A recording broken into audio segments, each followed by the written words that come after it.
history professor here, and please help yourself to bagels and cream cheese and water in the back. I'm really happy to introduce our guest speaker, Josh Tate, who's an associate professor at Southern Methodist University School of Law. Josh and I are both alumni of Pomona College, though he's much younger than I am. And Josh also received his JD and PhD from the Yale History Department or Yale Medieval Studies? It was the history department. History department, and his JD from Yale Law School.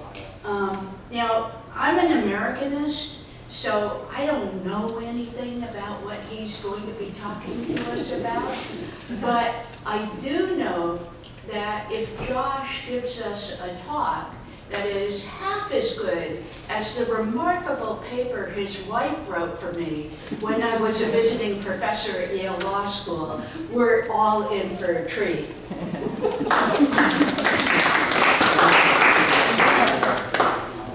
Thank you very much, Laura.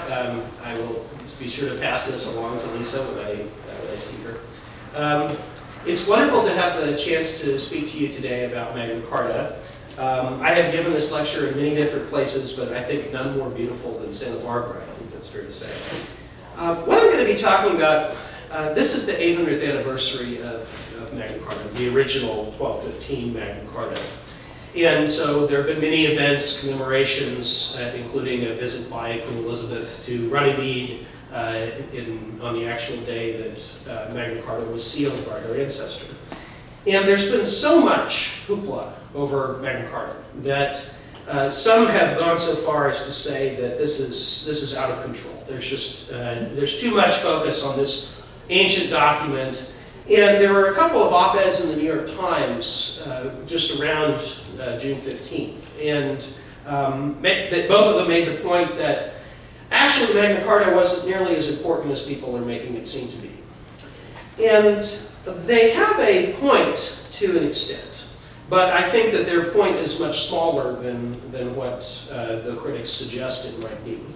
And what I'm going to talk about today is, I'm going to begin by talking about the myth of Magna Carta. And this is the point that everyone agrees on, is that the Magna Carta myth and the symbol of Magna Carta have been incredibly important in history, especially in the United States. But I'm then going to talk about the reality of Magna Carta in 1215 and how this document came to be, why King John agreed to this document, and why it was important at the time.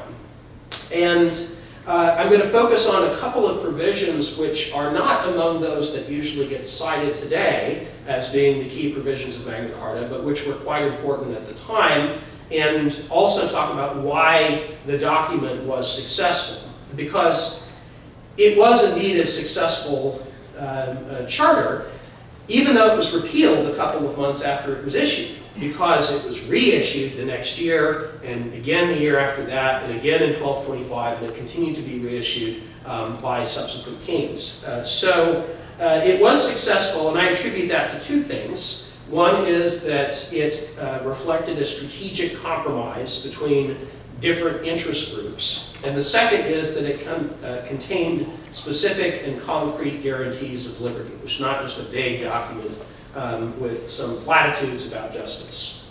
And then finally, if there's enough time, I'm going to talk a little bit about some of my own research on the origins of jury trial in the common law and how that ties into Magna Carta, because I think that is another indication of why the actual document from 1215 was important. So let's begin with Magna Carta, the symbol. This, by the way, is an image of the copy of Magna Carta in Lincoln. And there are 4 surviving copies from 1215, and this is the most well-preserved of the 4. So Magna Carta as a symbol has had a wonderful history, especially in this country, but in many other places as well. This is an image from the Supreme Court of the United States, the U.S. Supreme Court building in Washington. And it's part of a door which has images of different events from history that represent pivotal moments in the development of justice. And this shows King John being compelled to put his seal on Magna Carta by the barons. The use of Magna Carta as a symbol goes back to the Stuart period and the English Civil War. Because the Stuarts, as you know, claimed to rule by divine right, and their opponents, especially Sir Edward Coke, denied this, said that the kings were subject to law. They couldn't rule by divine right. And Coke pointed in particular to Magna Carta as an example of principle that the king ruled subject to law. So Magna Carta was invoked at that time during the English Civil War, and it then became invoked during the American Revolution. Here is an image of the original Great Seal of the Commonwealth of Massachusetts from 1775. And it shows a patriot who is holding a sword in his right hand, and in his left hand he has a copy of a document on which is written Magna Carta. The reason why Magna Carta was important at the time of the Revolution was that the colonists were denying the legitimacy of statutes passed by Parliament, like the Stamp Act. And in order to say that a statute passed by Parliament was void, they had to have some other basis, some other law that went beyond what the king and Parliament could accomplish. And like Sir Edward Coke, the colonists, the patriots, looked to Magna Carta as a more fundamental source of law against which these statutes could be held up. And Samuel Adams here is speaking in 1772, talking about the right of Parliament to legislate for the colonies, which he is denying, saying, an act of Parliament made against Magna Carta in violation of its essential parts is void.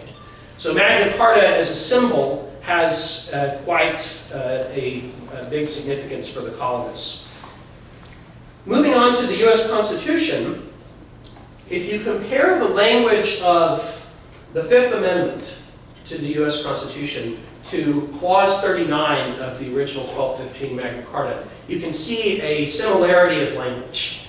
Clause 39, the English translation says, no free man is to be arrested or imprisoned or diseased or outlawed or exiled or in any way destroyed, nor will we go against him, nor will we send against him, save by the lawful judgment of his peers or by the law of the land. Later I'm going to talk about what that meant. It didn't actually mean a jury trial in criminal cases. But the Fifth Amendment begins in a similar way. No person shall be held to answer for a capital or otherwise infamous crime, unless on a presentment or indictment of a grand jury, skipping down, nor be deprived of life, liberty, or property without due process of law. So they begin by saying what no person or no free man can be forced to submit to unless you follow the law of the land in the language of Magna Carta or due process in the language of the U.S. Constitution. If you look at the very first state constitutions from 1776, some of those actually lifted verbatim the language of Clause 39 of Magna Carta. And the North Carolina Constitution is an example of that. But there are others. And so the influence on the U.S. Constitution may have actually come indirectly through those state constitutions, although the parallel is still pretty clear here. But it's not just in the United States where Magna Carta has been a powerful symbol. In India, Mahatma Gandhi, before he left South Africa to go back to India, he referred to Magna Carta in the context of a discussion of the Indian Relief Act of 1914, which was a statute that was granted to remove some of the burdens that had been imposed on the Indian residents or citizens in South Africa. And Gandhi referred to this act as our Magna Carta because it marks a change in the policy of the government towards us. It moreover confirms the theory of the British Constitution that there should be no legal racial inequality between different subjects of the crown. It has vindicated passive resistance as a lawful clean weapon. Now, the Indian Relief Act may have done those things, but Magna Carta certainly did not do those things. Magna Carta has nothing to do with racial inequality or let alone passive resistance. If Magna Carta represented anything, it was armed resistance. to the king. But it's such a powerful symbol because of the history going back to the Stuart period that Gandhi can invoke this as a way of underlying the importance of this statute that has been adopted to grant rights to Indians in South Africa. In the movement for women's suffrage, Magna Carta was cited as an example of holding the government to fundamental principles. Of course, women who were seeking to vote could not vote politicians into office who would support their goals. That was the whole point. But they could point to Magna Carta as an example of the government being forced to respect rights without having any formal vote. So at the right here, we have an image from a suffragette newspaper showing King John being presented by the barons with Magna Carta, and this is being used as an analogy for what women wanted to accomplish with the suffrage movement. At the left is a quotation, "The right of the franchise is still unconstitutionally withheld from women, but the spirit of Magna Carta sounds a trumpet call to them to struggle ever more valiantly to realize its noble ideal." So the spirit of Magna Carta is important, even if the technical language of it has nothing to do with granting rights for women. There were actually a couple of provisions relating to the rights of married women with respect to their property, but one was helpful, the other was not helpful, so they kind of canceled each other out. But certainly there was nothing to do with voting rights in Magna Carta, at least for women. During the Second World War, there was a copy of Magna Carta, and it was the one that I showed you at the beginning, the Lincoln copy, that was on display at the New York World's Fair. And it was already in this country. And Winston Churchill and his cabinet came up with this idea that maybe if they gave this copy of Magna Carta to the people of the United States, it would encourage us to enter the war against Nazi Germany, which at that point we had not yet entered. And here are some papers from the British government archives describing in detail this proposal. As it turned out, the British government didn't actually own this copy of Magna Carta. Lincoln Cathedral did. And Lincoln Cathedral didn't want to give it to the United States. Probably a smart move, because now they have a brand new tourist center museum to show everybody their copy. And in any event, because of the attack on Pearl Harbor, we entered the war anyway later that same year. But they tried this, and it just goes to show how powerful the symbol this was, that they would think that this could actually bring the country into the war. And one final example, Nelson Mandela. When he was put on trial along with other members of the ANC, he cited Magna Carta as well as the Petition of Rights and the Bill of Rights as documents held in veneration by Democrats throughout the world, and expressed his great respect for British political institutions and for the country's system of justice. He was trying to distinguish the ANC from other communist movements and to say that we respect the rule of law. And of course, when he becomes the first democratically elected president of South Africa, he follows through on this, and he does respect the rule of law in these institutions. But once again, we have this document being cited as a symbol in a totally different context. So, I don't think anyone would try to argue that Magna Carta isn't important as a symbol.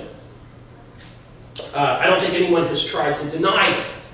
The question is, how important was it in 1215? And in the years after 1215. And that's a totally different question than its importance as a symbol today.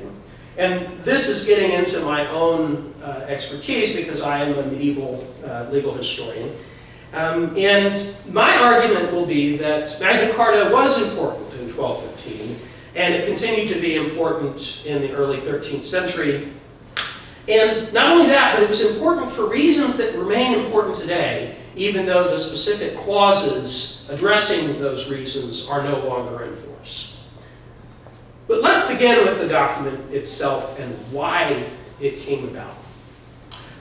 The very first words of Magna Carta are, John, by the grace of God, King of England, Lord of Ireland, Duke of Normandy and Aquitaine, Count of Anjou, to his archbishops, bishops, abbots, earls, barons, justices, foresters, sheriffs, reeves, ministers, and all his bailiffs and faithful men greet you. So it begins right away with a list of all of his titles. And although he was King of England, that was not the principal source of his power at the beginning of his reign. You can see from this map here, these are the lands that were controlled by John's father, Henry II, by his older brother, Richard I, also known as Richard Lionheart, and by John at the beginning of his reign, until he lost most of them. He was King of England, but he also was Lord of Ireland. He had some dominion in Wales, and most importantly, Henry II and Richard controlled this vast tract of land in France, almost half of the country, or at least a third of the country.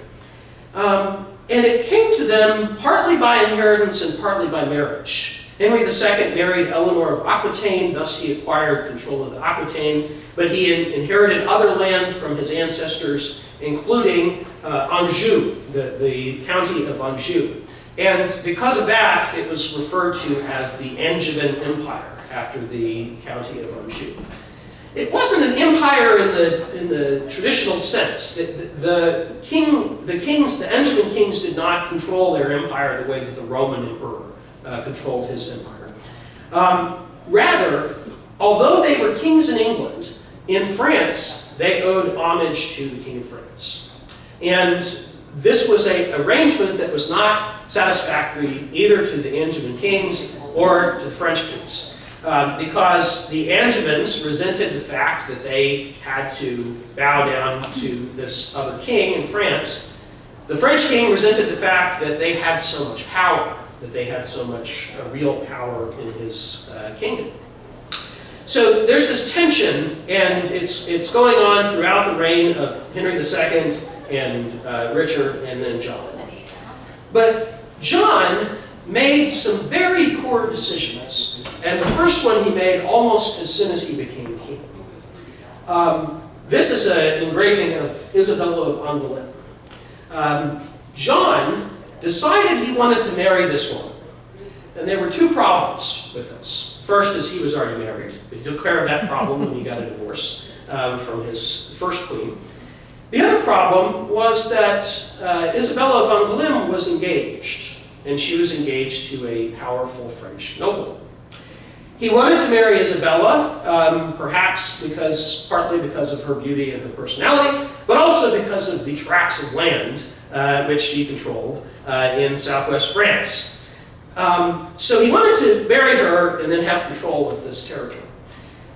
But because she was already engaged to Hugh de Lusignan, the appropriate thing would have been to compensate Hugh by offering him some other land. Like, I'm sorry, I have to marry your fiancée, but I'm going to give you something else.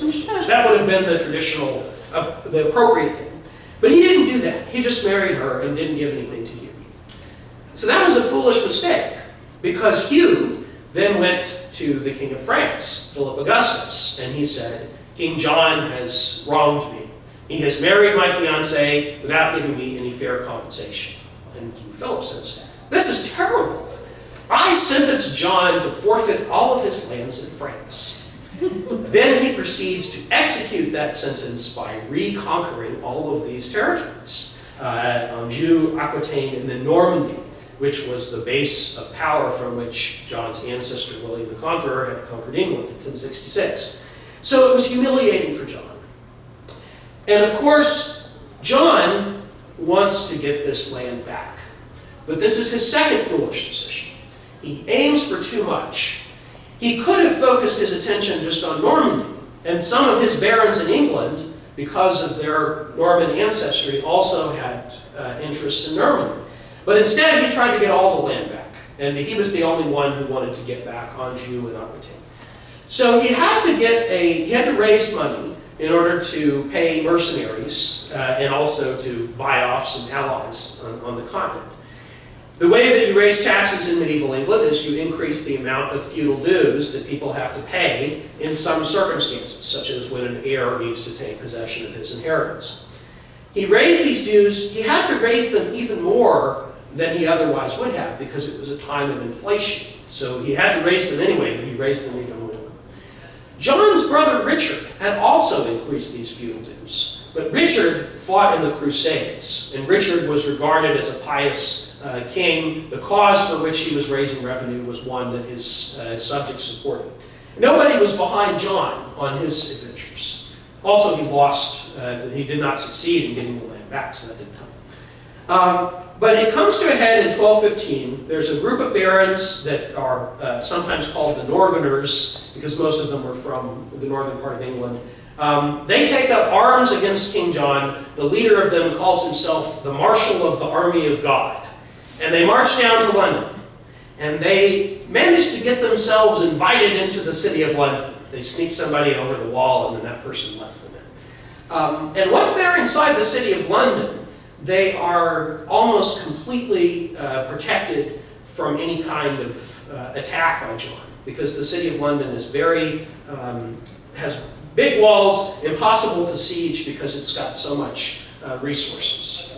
So they're for all purposes completely protected inside the city. And so John is in an untenable position militarily. He cannot defeat the barons. The barons are probably going to defeat him unless he agrees to their demands. So on June 15th, at the meadow called Runnymede, he agrees to various demands. And there's a long list of demands. The document is not called Magna Carta at the time. It's just John's charter. It acquired the name Magna Carta later because his son Henry III reissued it along with a little charter, which was the Charter of the Forest, which protected the rights of the king's subjects with respect to the king's forest. So that's when it came to be called Magna Carta, the big charter, to distinguish it from the Charter of the Forest. Now, among the most famous provisions in this document are Clause 39 and Clause 40. I read you the English before, I'll read you the Latin this time, the original. Nullus liber homo capiatur, vel imprisonatur, aut dissaisiatur, aut utlagetur, aut exulatur, aut aliquo alio modo destruatur, nec super reum vidimus, nec super reum metemus, nisi per legale judicium parium suorum, vel per legem terre. Nulli vendemus, nulli negabimus, aut differemus rectum aut justitia.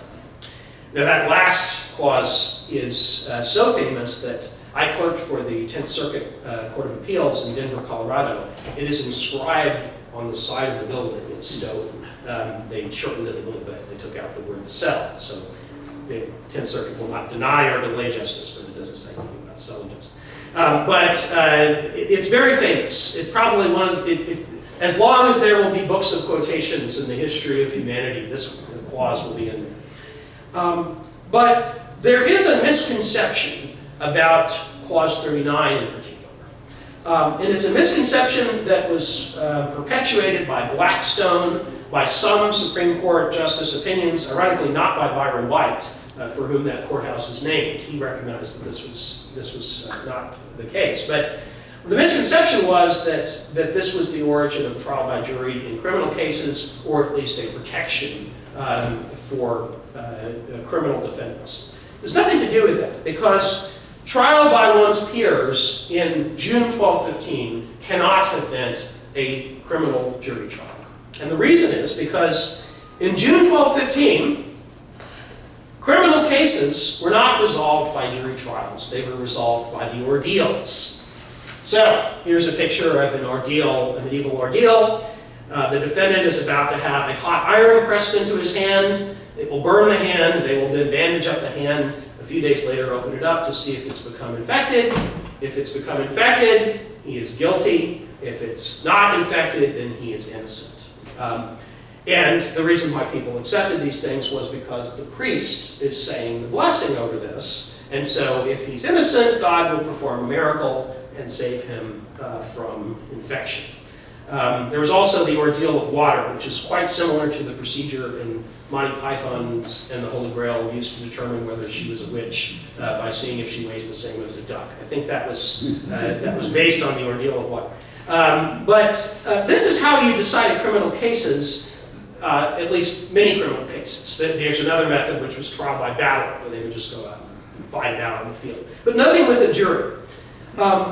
This changed Later that same year, 1215, because Innocent III and the Fourth Lateran Council said no more priests are allowed to participate in these ordeals. After that, they start using juries in criminal cases. But it doesn't happen until after Magna Carta. So we can set that aside. That's not one of the things that was important about Magna Carta in 1215. But there were things that were important. And I'm going to talk about two categories.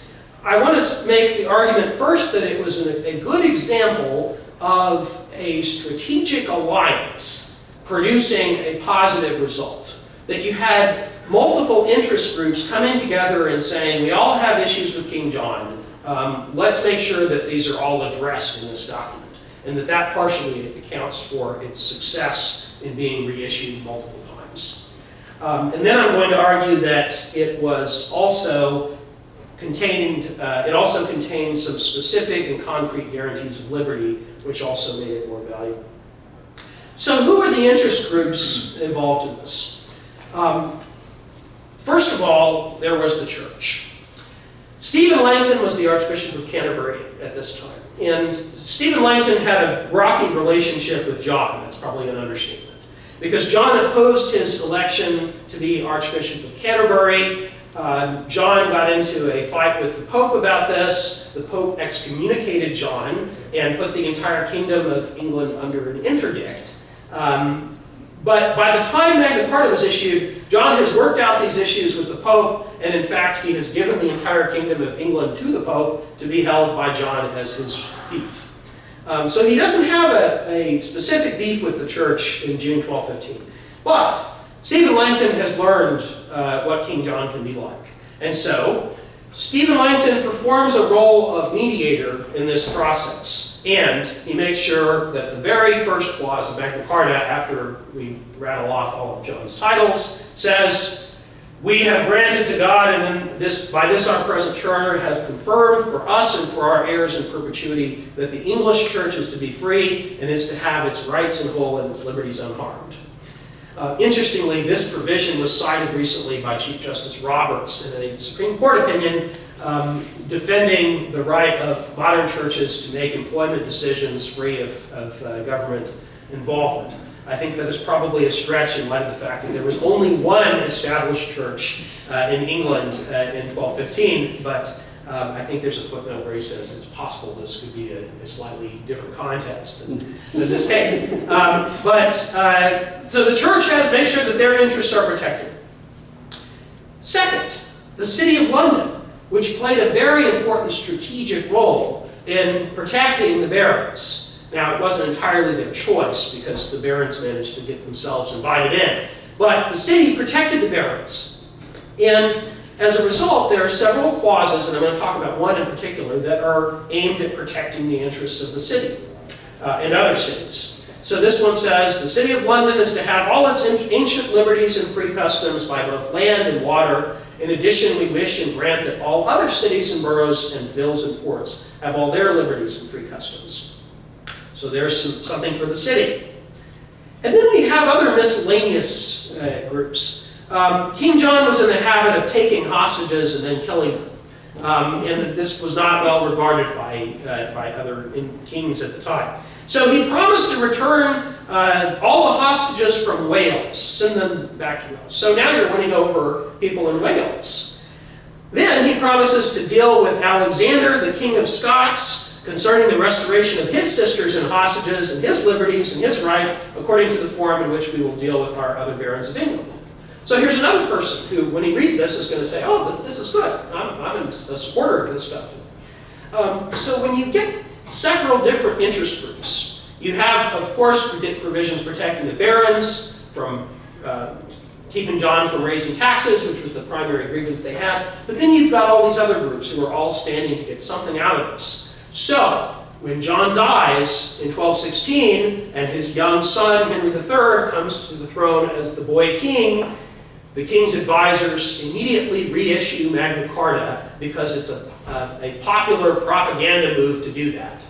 They reissue it in 1216, in 1217, and then in 1225, the king, having become a teenager, reissues it in his own right in order to get Parliament to give him some, or get some more taxes. I don't know if Parliament is the right word at that point, but it becomes the symbol of justice and rights, even in the 13th century.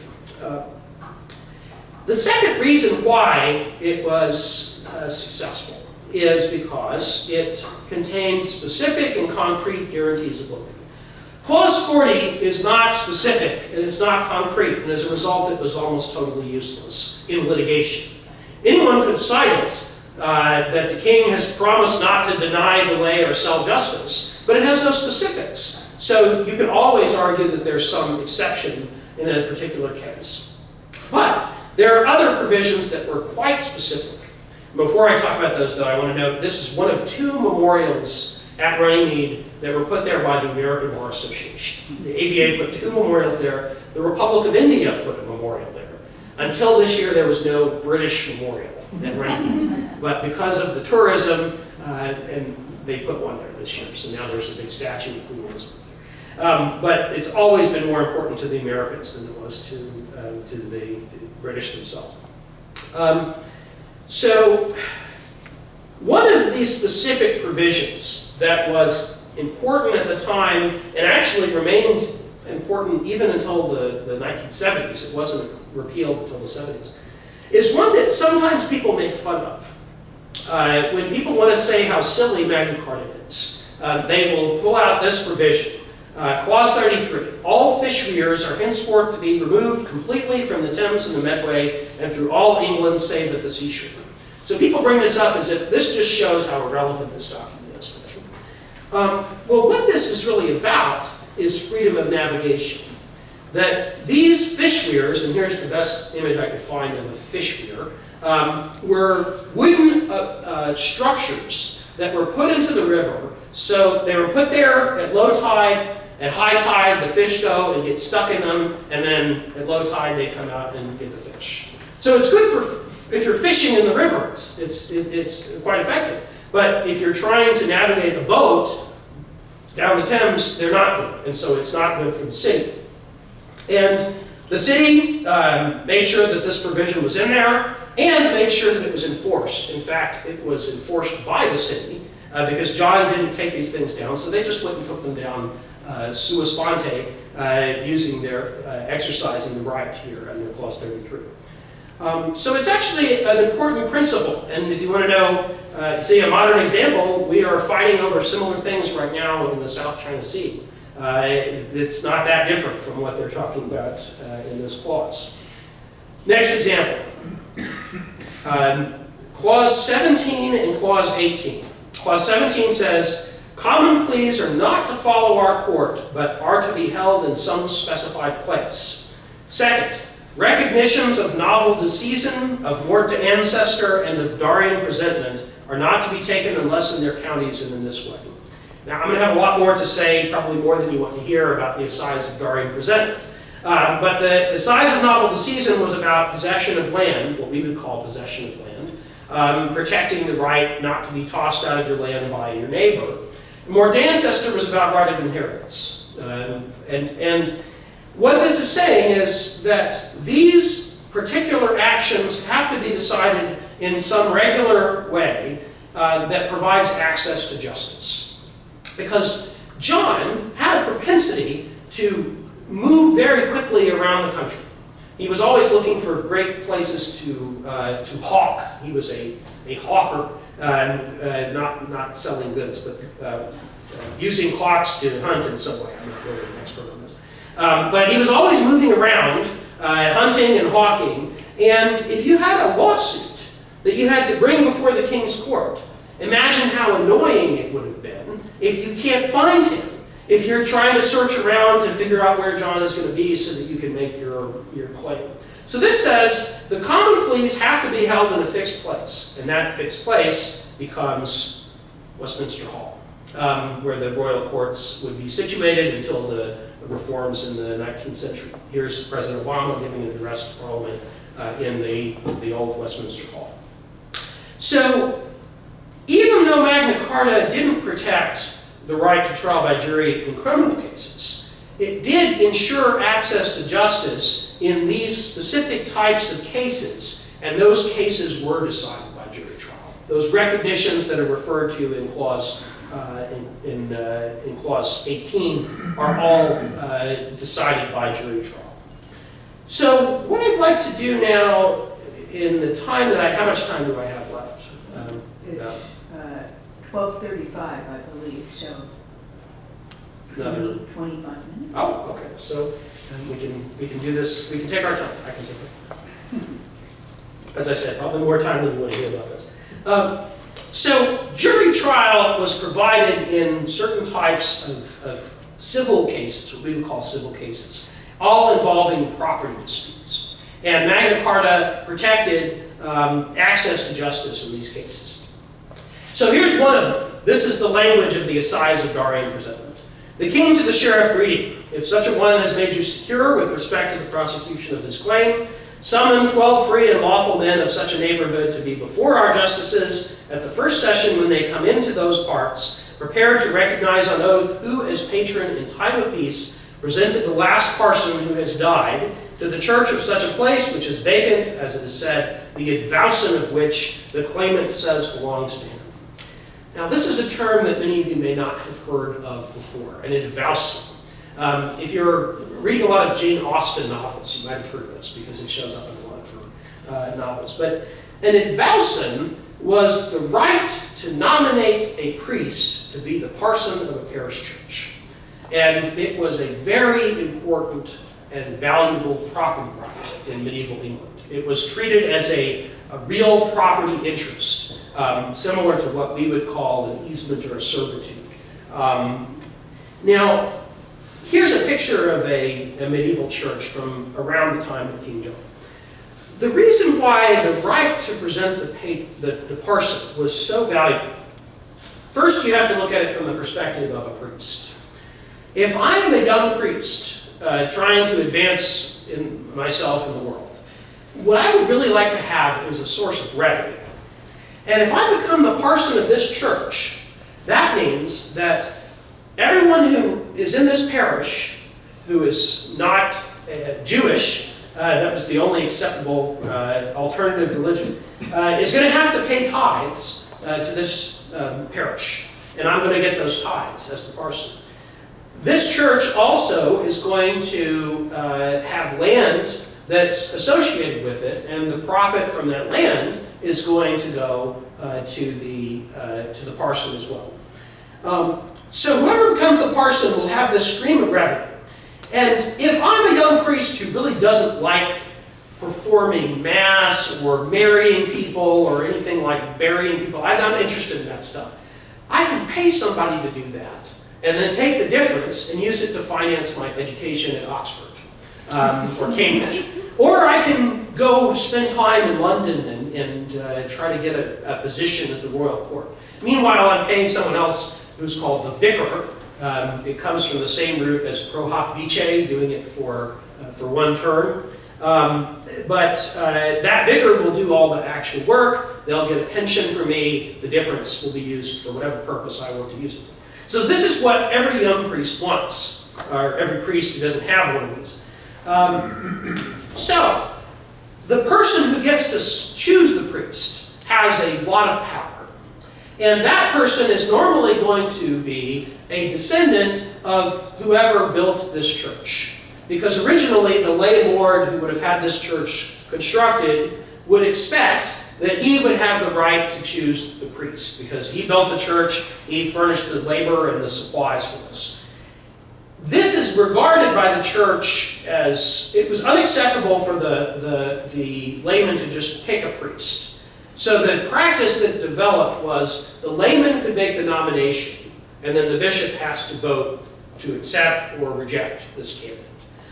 If the bishop says no to a particular candidate, the patron then promotes or presents a second candidate until the bishop finally gets one that he's satisfied with. Kind of like how we choose our judges with the president making the nomination and the Senate confirming.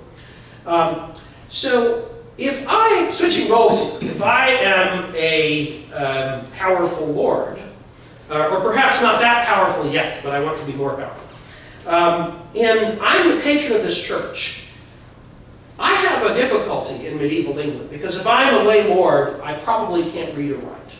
Most people were illiterate at this time. But this is a society where you have increasing use of written records and documents. So if I'm the lord of the manor adjacent to this church, I need to be able to engage in correspondence with other lords, with the king, with bishops, with all sorts of people. And I need to be able to keep track of how much revenue I'm getting from my land and how much I owe to my creditors. And all of this requires literacy, which I don't have. I don't have time to learn how to read. I've got to go out and do my hunting and other lordly activities. So what I really like is to have somebody do this for me. And if I'm the patron of this church, there are going to be a lot of young men just following me around, offering to help me out. If you've seen A Man for All Seasons, remember that creepy guy who follows Thomas More around and then ends up, testifying against him at the end of the movie? I don't want to give it away, but that kind of thing was very common. If I'm the lord of who controls this advowson, there are going to be young men coming around and saying, Lord Tate, if you ever need any help writing a letter or anything like that, just let me know. But just keep me in mind if this church ever becomes vacant, because I would be an excellent parson. So, these are valuable property rights, especially for the patrons. But because they were valuable, you would have disputes over them. Now, one type of dispute could come up if, say this church is kind of on the boundary between my land and my neighbor's land. And my recollection is that my grandfather told me that his great-grandfather presented the last parson to this church. Maybe that's too many generations back. My neighbor's recollection is the opposite, that it was his ancestor who presented the last parson. The parson who just died was 95 years old, so nobody was actually around when he was nominated. So we've got a dispute, and we have to take that somewhere to be decided.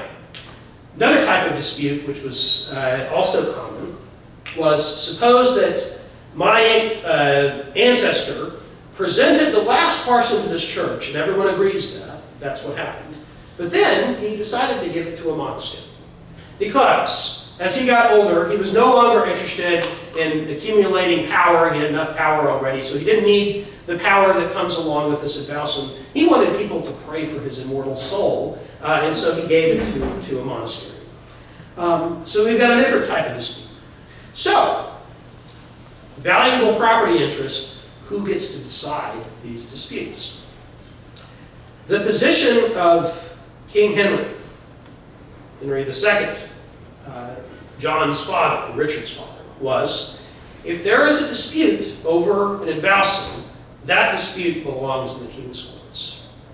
Now, if you know anything about Henry II, you know that he had some trouble with one of his archbishops at Canterbury. And the guy's name was Thomas Becket. And they had a dispute over whether the priests who were accused of crimes could be tried in the king's court. Henry said yes. The archbishop said no. They were litigating over this when some of Henry's knights decided to murder the archbishop in Canterbury Cathedral. And that didn't work out very well for him. He lost the dispute. Thomas Becket was canonized, and Henry had to publicly repent of his sinful behavior. So Henry doesn't want the bishops to have any more power than they need to have. So he's saying these cases belong in the royal courts. However, the bishops were more than happy to hear these kinds of cases. These were important disputes involving important people.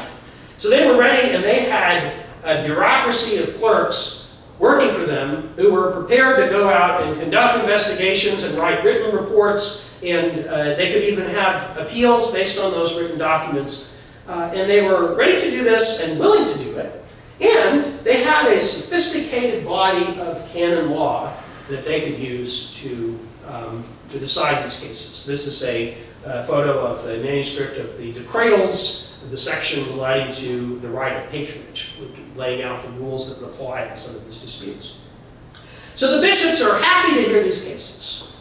And if both parties to the dispute are happy to have the bishop decide, the king's never going to find out that there was a dispute. Just like if I and my opponent today are happy to go to arbitration, and neither of us wants to go to court, then the courts are never going to have jurisdiction because we're going to take that case to arbitration. So the bishops are ready to hear these cases. So in order to get people to come to his courts, and these were new, this is the point. This is when the common law was born, during the reign of Henry II. He creates these new writs, which you can bring to the royal courts. He's got to offer something that the bishops can't offer.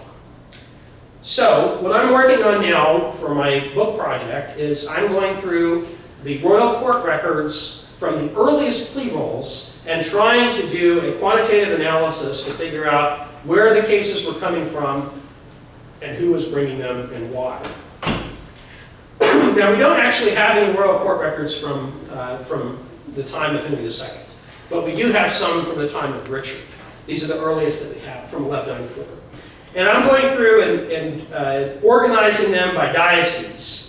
And what you can see here, although you can't see it very well because I chose a terrible color scheme for this slide, that most of the cases are coming out of one of two dioceses. They're either coming out of the Diocese of Norwich or the Diocese of Lincoln.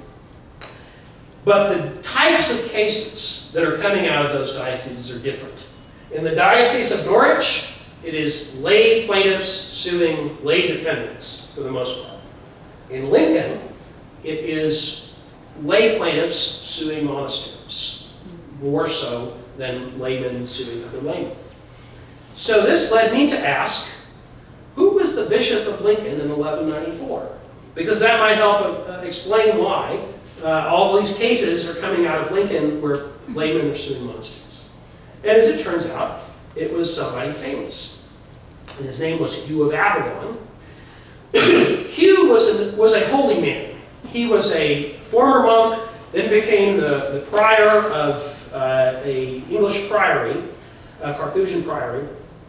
And the story as to why Henry consented to his election is that Henry was crossing the English Channel on a dangerous sea voyage. There was a storm, and Henry prayed to God that if God would only get them safely to the other side, he would consent to the election of Hugh as Bishop of Lincoln. And this was a decision Henry came to regret almost immediately because he didn't like these holy men coming into these positions. But Hugh becomes bishop, and after he dies, he becomes canonized. So, from my perspective, he won it's the equivalent of the Grand Slam for a medieval bishop. He was not murdered, but he still got canonized. So he got the best possible outcome. But you can imagine how, if I'm a lay lord with a dispute against a monastery, where my ancestor presented the last parson and then he made this gift, and I'm going to make some challenge to this. I'm going to say that my ancestor didn't have mental capacity, or that he was forced into it, or he changed his mind. That was a valid defense. That he changed his mind and he presented another parson after he made the gift.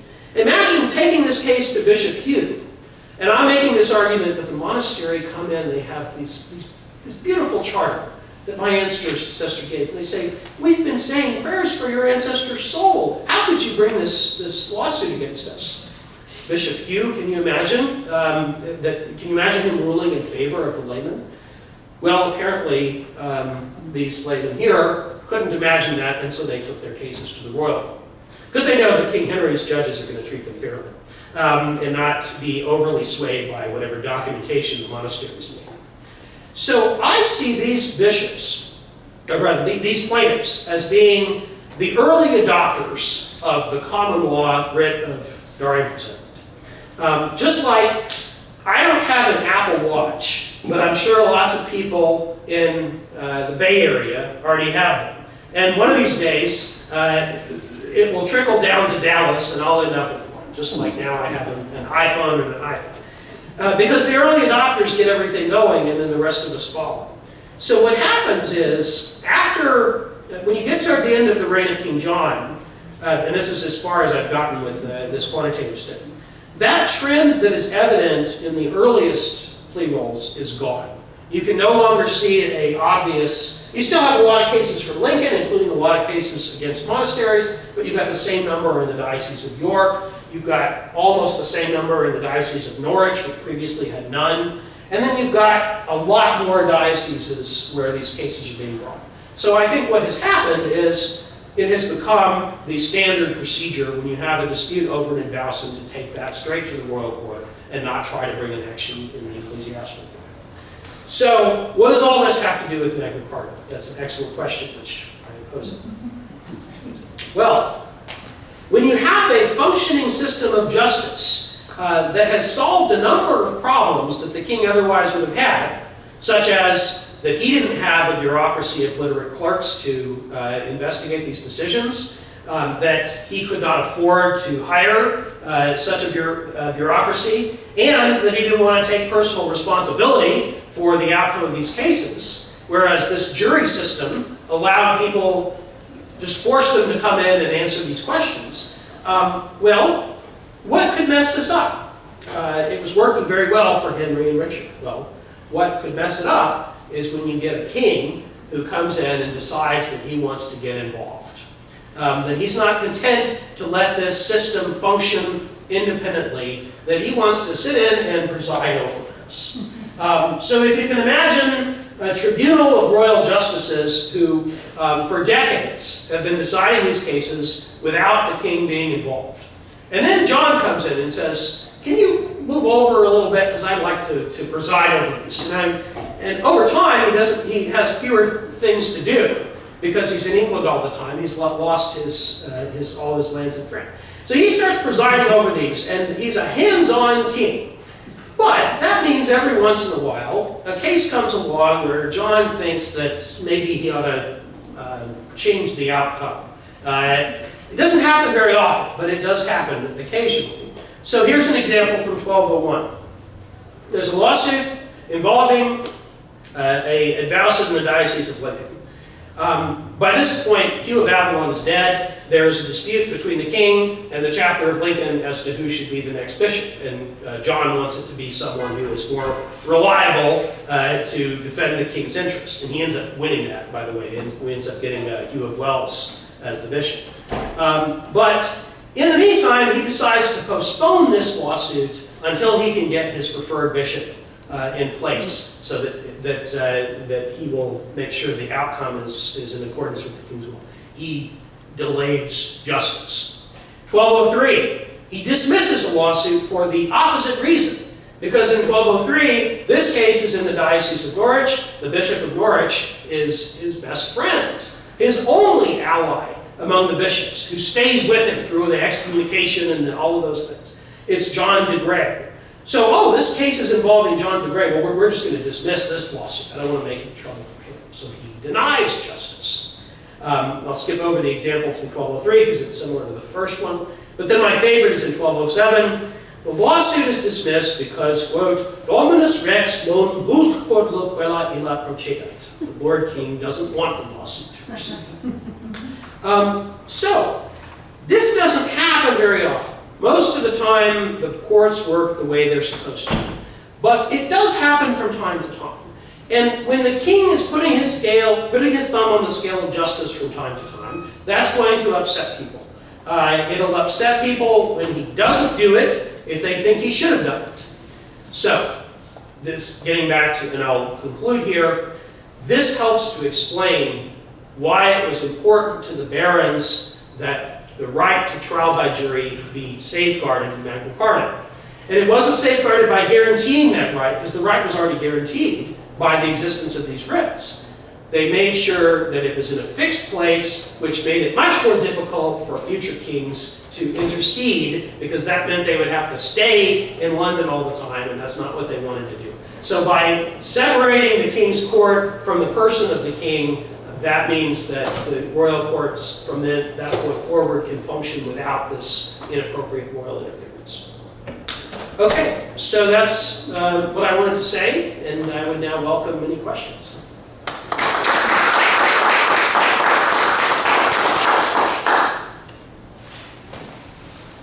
There's no real sense of capital in the kingdom, is there, at this time? If the king is free to move around for whatever reason, and his court goes with him, then we can't speak of the capital as we can after 1600 or 1700, can we? You know, I don't know whether London would be technically considered the capital or not. One thing that might be interesting to know, at least, is when Magna Carta was finally issued to Ireland, they changed the city of London shall have its liberties to the city of Dublin shall have its liberties. So there was this sense that Ireland had one city that was more important than the others, just as England had one city that was more important than the others. But whether it would be considered the capital in a modern sense, I think that probably is anachronistic at this point. Yes? Just a question out of ignorance, but I think you said in 1216 the charter was repealed, that it was reinstated. What were the circumstances of the repeal? It was repealed before 1216. It only lasted for a couple of months. And it was repealed, annulled by Pope Innocent III. King John never liked this document. It was a miracle that he allowed it to exist for even a couple of months. He tried to make it work, but the thing that he objected to the most actually was never reissued. And it was never put into effect in any meaningful way, although the barons tried to put it into effect. It was something called the Security Clause, which said that if King John violated these principles, he would allow 25 of his barons to take all of his land away from him, saving nothing but the king's person and that of his queen and maybe his son or something. Basically, it was like when we talk about the, what is the term with the nuclear agreement with Iran, the clawback provision or something. It's like, if I don't keep to my word, I'm gonna allow you to do all these terrible things to you. That would have been revolutionary, and the barons tried to put that into effect, but it just led to a civil war. John never recognized that. Henry III it was never included in any of the subsequent reissues. But he claimed that it was issued under duress, and he was probably right. It was a good argument. Yes? Yeah, and what I'm intrigued by is the extent to which this is a novel invention. I mean, I work on the American Revolution, and we have, the founders had the British precedents of many different kinds to look back on and draw upon selectively. What about the king and the barons? In other words, were there earlier instances in medieval history, and not just going back to ancient times or Roman law, where people, there are two aspects that seem crucial to me. One is that it's improvised and specific to the occasion. And second, it's written down so it has the form of a contract. And are these features of medieval law that they're adopting to their purposes, or is this created ex nihilo? There were certainly precedents, and you could just look, for example, at the king's coronation oath. Henry I had a charter of liberties that he issued, and then there were other examples outside of England. So and Magna Carta was not a contract. It was, I, King John, promise to do all these things, and I agree that if I don't do these things, then I will allow you to do bad things to me. But he's the only one who put a seal. Why is that a contract? Sorry? I don't understand what a contract is. Well, a contract would be where you have an offer and an acceptance. And he's just saying, I'm going to do these things. There was bargaining that went on, but it's just King John making a promise, and at least in form. And actually, the only barons whose names are mentioned in Magna Carta are his friends, his allies. The rebel barons are not mentioned by name. So he's acting as if he's just decided to do this in his own volition with the advice of his loyal barons. Now, you could say that in substance it was an agreement, but it's not framed as an agreement. Yes? So I'm still confused about clause 39. So we know that this reference to the peers was not trial by jury for criminal cases. So what was it about? It was about that the barons could not be judged by those who were below them or above them in the feudal hierarchy. That you couldn't put people, subject them to a tribunal of those who outranked them or were below them in the feudal hierarchy. And it was a point in principle and not relating to specific criminal proceedings that were happening. But that's what it went to. It was about making sure that people are being judged by their peers within the feudal hierarchy. Yes? Could you say a little bit more about the development of different centers for royal justice? Because it seems from your specific data that you're working on, there seems to have been a development maybe in various tours of justices between 1194 and 1214. And in Magna Carta, right, it says that all of these, Darian presentment, mort ancestor, all of those have to be judged in their area. So can you please, and my question is, how much does actually geography help to account for the changes that you're seeing there over a couple of decades? What they seem to have had in mind, and Paul Brand, who knows much more about this than I do, is working on an article or a book about this particular issue, is that they were hoping that they would have these held in their counties in more frequent assizes. By an heir, more frequent heirs. That didn't happen. They didn't have more frequent proceedings in the counties. What they did get out of this was a permanent court of common bench, or later common pleas, in Westminster Hall. And in fact, it was interpreted so strictly that when they needed to move the bench a few feet, the Lord Chief Justice said, no, it's contrary to Magna Carta. The bench has to stay exactly right here. So it wasn't implemented in precisely that way, but what it did do was it made it more difficult for the king to intervene. It made it more easy for litigants, easier for litigants to take their cases to the king's court because they always knew where those pleas would be heard. So are you accounting for that it's kind of more impressive that people are coming all the way down from York to have their cases heard as opposed to people, much nearer Westminster? Is that something that you're considering looking at those? Because you don't have that many cases, right? So it's a surprise to me that they actually were able to do this, that you actually do have parties and jurors coming down even from York to London. Now, one thing is that they actually were probably traveling by water more than by land at that point. But they do this, but if you look at the plea rules, they're full, most of them, is the jurors were supposed to come and they failed to appear, so they're going to be immersed. And we're going to send out another summons. They're constantly failing to show up. And the king actually got paid when they would do that repeatedly. They would be fined for that. But if the argument is, would it have been easier for people in York to have this in their county? Yes, but when the royal justices came to town, people weren't happy to see them because they would impose all kinds of burden. They were fining everybody. So it was better, for most purposes, to have them down in Westminster and not making trouble in Yorkshire. Yes? I kept thinking, as I was listening to this wonderful talk about Sandy Levinson's constitutional faith, that we're so disparate as Americans that all we have is the Constitution to be our civil religion. And I was fascinated that the Magna Carta doesn't mean as much to the people of England as it does to the people of the United States.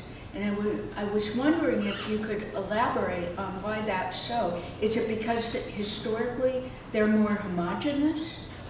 I think it's because there was a subsequent history in England. They had the Glorious Revolution and the English Bill of Rights. And that was the national moment that was more meaningful for them when everyone comes together after these horrible fights over religion. But in the United States, they borrow this concept of Magna Carta and it becomes associated with us for our national movement. But in England, it wasn't so important to say that there's a fundamental law that Parliament legislates subject to, because they had representation in Parliament. So they didn't need to have some guarantee against those kinds of decisions. Yes? I would think it would have something to do with that very first clause, that you read all the specific titles of the king, but right after that, there's this incredibly specific list of the groups, of the people to whom he's addressing himself, which leaves out a whole lot of people.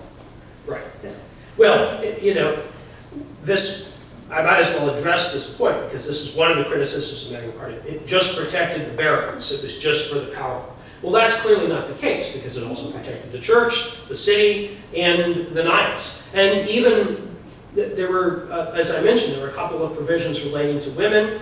One was positive and one was not.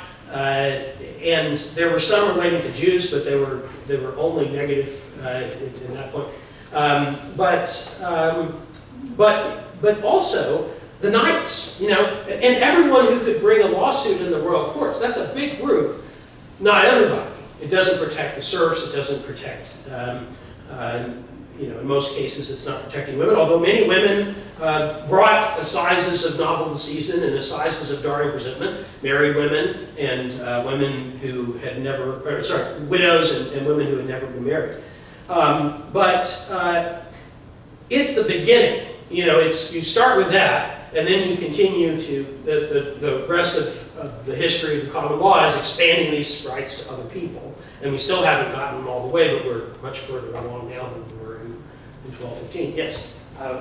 One thing that interested me were the illustrations which show King John holding the charter and agreeing to it, reluctantly or otherwise. And this imagery occurs in this country, as you say, on the doors of the Supreme Court.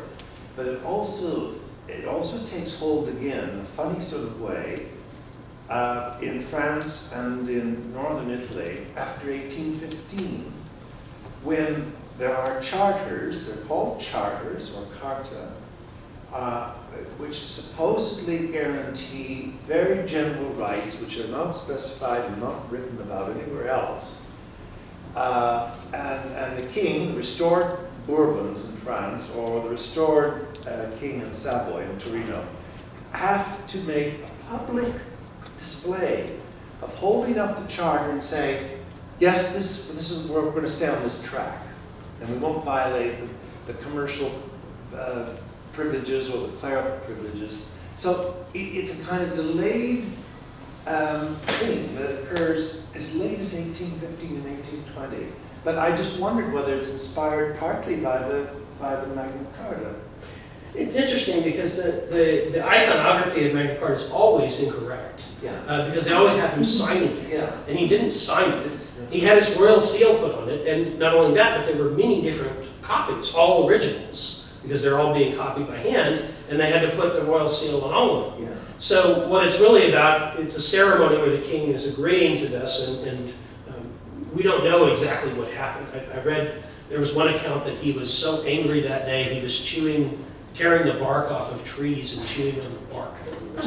Someone described it that way, but we don't have any images of. So what this tells us about is, what did people in the 19th century, when these illustrations were made, what did they think was important about Magna Carta? And for them, the idea that the king is agreeing to this, and this, again, this contractual notion might have been more important to them. Yes? You have avoided the writ of habeas corpus, which is, another thing that, popular thing that people, is part of the myth. But on the week when we're restoring a British citizen from Guantanamo Bay after 13 years of no trial, can you say something about what it was then and how it's been transmitted forward? I don't think I am prepared to answer that question today. I generally support the writ of habeas corpus, but I don't know if I can address that point.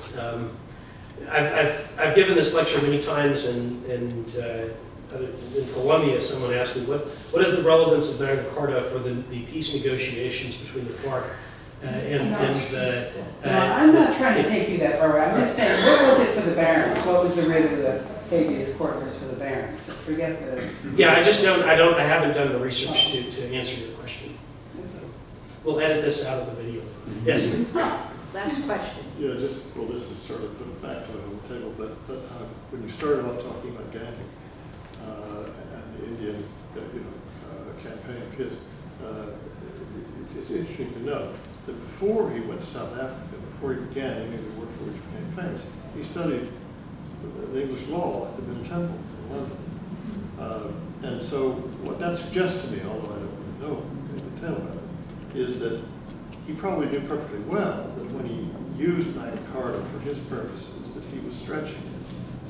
It seems to me. The other thing is that I was struck by this the last time I had to drive a car I rented back in Heathrow to turn in, that the